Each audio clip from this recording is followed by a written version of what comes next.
Isang mapagpalang gabing muli sa inyo mga katrabaho. Ako po ay mayroong muling ipakikita sa inyo na aking ginawa na used oil stove, na ito po ay maliit lang ang frame. Ito po yung mga 8x8 na frame ko, pero ang kanya pong burner o kayang chamber ay yan po yung aking design ng double chamber na isang D3 at saka isang D4 na yan, makikita naman po ninyo. Baka magtataka ko kayo bakit medyo makapal. Yan po ay isang D4, isang D3. Yan po yung mga disenyo ko noon na ito naman po ay akin din pong ipagbibili o na ibibinta ng maayos-ayos na presyo, kasi matibay po ang chamber niya, kasi dual po siya. Yan po, dual chamber po siya. Yan po ang design po niya. Yan po yung mga una kong design ng dual chamber, na yan po ay ang kanyang oil intake. Kahit po wala siyang nakalagay na langis, yan po, wala po siyang nakalagay na langis, yan po ay hindi po umuusok. Hindi po siya umuusok. Bababa lang po yan. Bababa. Yan lang pong ilalim niya, no, mga kasama. Yan po. Yan.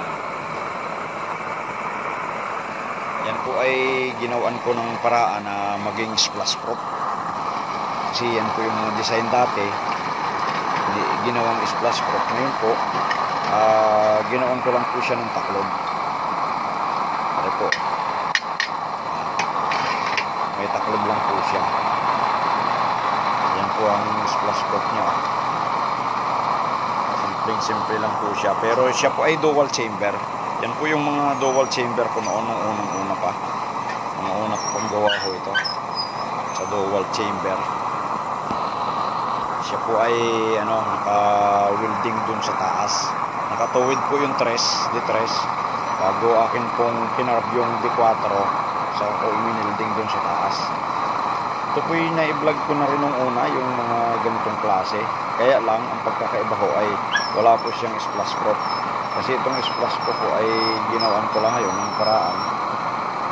Yung mga ordinary ko noon, ginawan kong paraan may taklob na kaunti, splash proof na po siya. Yan po. Ganda ho ng apoy pagka mahina po ang niya, ang apoy. Atin pong yan po, asul na asul po yan, asul na asul po ang kanyang wala na po siyang langis, mga kasama, mga katrabaho, akin kung dadagdagan para makita po natin yan, sumiklab na po, sumiklab po siya. Dinagdagan ko po ng langis, mga katrabaho. Yan po ang apoy niya, napakaganda po ang apoy niyan pagka kaldero o serola, tingnan po ng mga kasama. Yan po, medyo mapula lang ho at bagong lagay ho yung langis. Tingnan po niya, ang lakas po ng apoy niya. Pagka ho nilagyan natin ng taklob, yan, lagyan po natin ng taklob, splash proof po siya. Talagang kahit ho yan ay ng tubig, kahit ho yan ay buhusan ng tubig, hindi po siya sisiklab. Yan po mga kasama ay mga innovation lang na bago, kasi mga lumang chamber po siya. Lumang ko po yan, yung gawa, mga kasamahan mo ng mga una na naipagbili na, ay ginawan ko lang ho ng paraan ngayon na malagyan po ng taklob para maging splash ko po siya. Yan po, napakahina pa po ng control niya, Hindi po niyo basta-basta maririnig nga yung blower, kasi mahina ang niya. Pero tingnan po yung mga puyo. Kahit ho ay hinaan ng todo-todo, Yung halos wala na hong ano, ang apoy po niyan ay talagang asul na asul pa rin. Tingnan po nyo. At saka pag mahina po siya, talagang ang apoy ho yun papunta ho sa gitna yan kahit may taklob. Yung apoy po niya ay ang ano po niyan parang papunta ho dun sa gitna niya. Po, asul na asul po yan, tingnan po nyo. Hinang-hina na po yan. Yan mga kasama. Yan po, hindi pa ho siya yari. Wala pa po siyang ano, tangke ng langis. Yan po. Ito po'y ang plano ko po dito mga kasama ay lagyan ko po ng yung oil autofill para kahit siya ay maliit lang pang household ay safety na po siya. Kahit maiwanan ng langis, hindi na po siya aawas. Yan po. Ang ganda po ng apoy niya. Pag inalis po natin yan, tingnan po yung apoy.